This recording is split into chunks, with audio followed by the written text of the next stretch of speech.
Hello, everyone, and welcome to the new year of Makai-World Reviews. It is I, the Tona Makai, and I'll be trying to improve, streamline, entertain. And how am I going to do that? Well, I have lots of plans this year, but starting with January, I'll be doing Video Game Movies Month, where I will look at four, video game movies, starting with, of course, what else but Super Mario Brothers. Oh boy, am I excited to watch this crap. But I do it all for you folks, so please take the time to appreciate my pain and suffering and hit that like button right away. Alright, let's not be around the bush, let's get into it. The Super Mario Brothers, directed by Rocky Morton and Annabel Jankel. No, not Ricky Morton of the Rock and Roll Express, though I bet he would have done a much better job. These two are one and the same as far as I'm concerned. They were music video directors that also worked on some Max Headroom stuff. They apparently weaseled their way into a huge movie via, well, I'm not 100% certain. I wonder who they had Ric Flair, Randy Savage style blackmail on. And after this, they really didn't do anything, and if they did, it was nothing of note, thankfully. Who wrote this movie? Well, it took 3 people to write this. 3. And 2 of them, it killed their careers. Terry Runte never wrote anything after this. Parker Bennett did an episode of Sweet Valley High after this. It was like Kids 90210, starring the Danielle sisters. And Ed Solomon had a long and successful career. He wrote all the Bill and Ted movies. He did Mom and Dad Save the World, which I liked. Men in Black, etc. I mean, it's not all good, but he's better than this. Starring Bob Hoskins. Poor Bob. Good actor, dependable hand that could just about anything you asked him. And they asked too much in this. Known for Brazil, Who Framed Roger Rabbit, Hook, Nixon, and of course, Spice World. And John Leguizamo, surprisingly good actor that doesn't always get his chance to shine, especially early in his career when he was mostly comedy filler. He did Carlito's Way the same year as this, but then too, Wong Fu, Thanks for Everything, Julie Newmar, where he was awesome, Romeo and Juliet, Summer of Sam, etc., etc. He's gone on to be a pretty reliable bit player in a lot of movies and TV shows. Release date of this was May 28th, 1993. What came out the same week? Cliffhanger. Sylvester Stallone is a mountain climber who runs afoul of the evil and inexplicably British John Lithgow. It isn't Sly's best, but you know what? It somehow isn't his worst. And Michael Rooker and John Lithgow were, entertaining. And of course, Menace to Society, a genuinely good movie. A powerful, sad, bleak look at gang life. Really, I have nothing but good thing to say about this film. A movie that is just as relevant today as it was in 1993. Let's get to the plot of this. I'm going to run through the plot as quickly as I can so I can talk about this crap. We follow the Mario Brothers, plumbers. That's, of course, classic characters, Mario, and Luigi Mario. They get roped into what is supposed to be intrigue by a woman named Daisy. Not Peach, not Toadstool. Daisy is the main chick in this.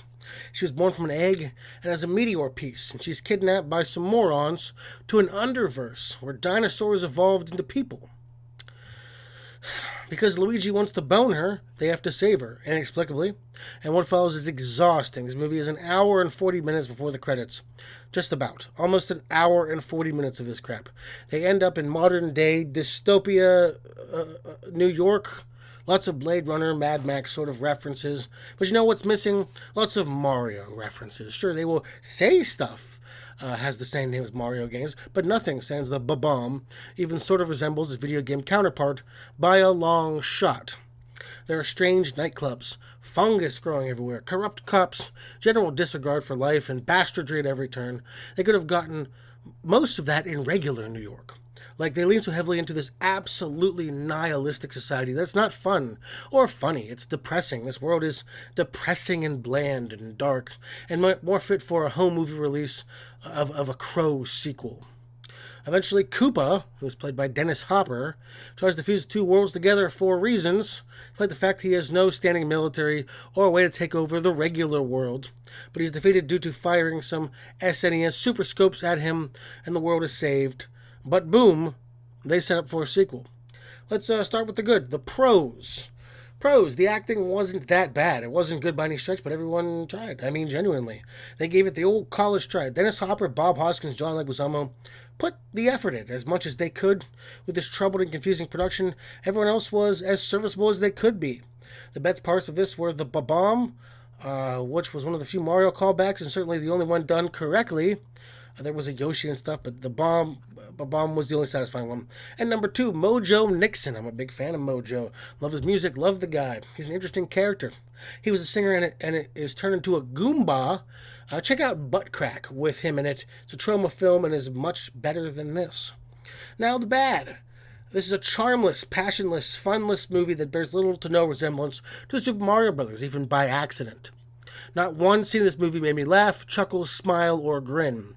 It is nihilistic, self-indulgent tripe spewed from the anuses of two wholly untalented scam artists that deserve to never find work and to be literally ran out of any civilized place as the unfortunate crime of harboring them.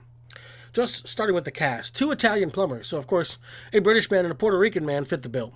Now that's at best a reach of a gripe, as they would have been fine in a well-written movie and are both good actors, just something I wanted to point out. It takes a half hour to even get to the Koopaverse or whatever it's supposed to be, and in that time there was virtually no plot.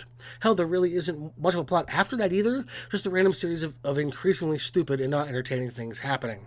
We get to see Mario grind on a woman.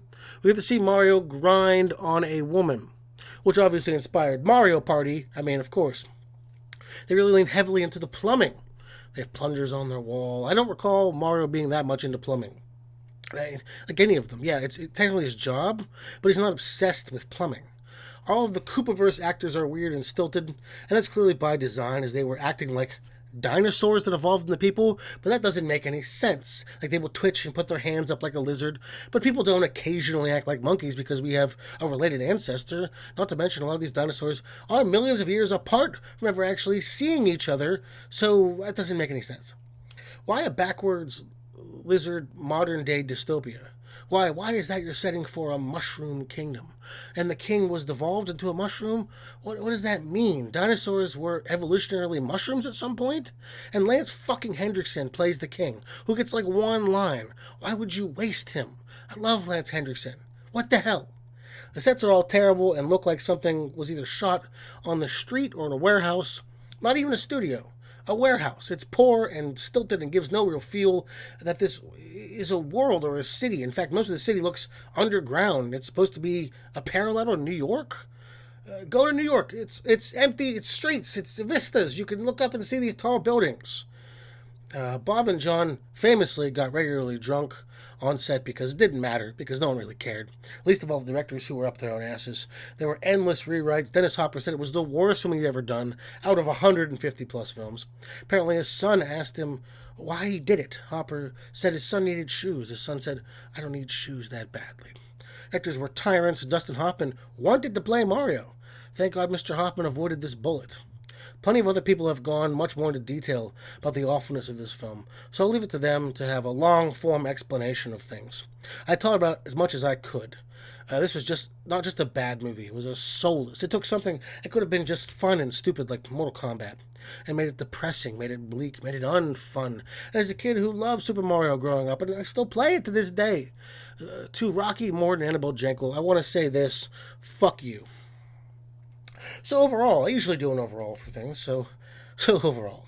This movie is chunk. It's chunks of ungodly things you don't recall eating.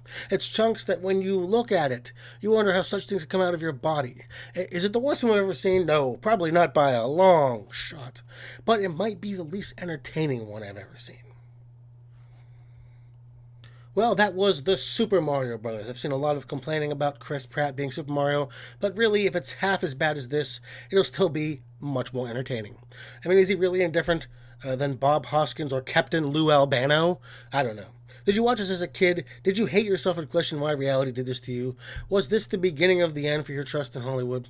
Let me know down below, and please like, comment, subscribe, give me a Patreon and let me know what you want me to review. So please check out my Instagram for daily Twin Peaks memes, and my podcast, the Dark Peaks Podcast, on YouTube and various other podcast platforms. Next we look at a video game movie that I watched a lot as a kid. Boy, I can't imagine why, when we take a look at the live-action version of Double Dragon.